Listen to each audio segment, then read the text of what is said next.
Commission, collection, corruption. நம்ம சொடல பாபா திருடர் கூட்டத்தில் நம்ம மக்கள் வாழ்க்கை பாழானாலும் பரவாயில்ல, எனக்கு கமிஷன் தான் முக்கியம்னு எந்த கண்டிஷனையும் ஃபாலோ பண்ணாமல் கமிஷன் அடித்த அமைச்சர் பேரு மனோ தங்கராஜ். அதாவது 2022 செப்டம்பர் மாதம் 35.9 லட்சம் பால் கொள்முதல் செஞ்சாங்க.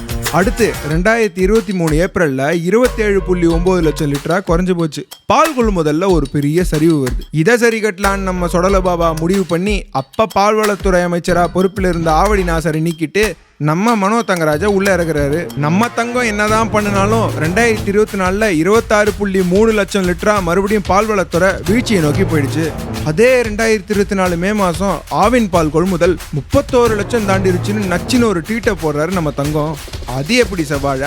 ஏப்ரல் 21 அப்ப 26.3 லட்சம் லிட்டரா இருந்த பால் கொள்முதல் மே 28 எப்படி 31.24 லட்சம் லிட்டரா கொள்முதல் ஆயிருக்கும்? அது எப்படி 5 லட்சம் லிட்டர் பால் அதிகப்படியா கொள்முதல் ஆச்சு? இப்படிலாம் பரபரப்பா கேள்வியை கேட்க அங்கதான் தெரிஞ்சுது நம்ம தங்கத்தோட சேட்டை.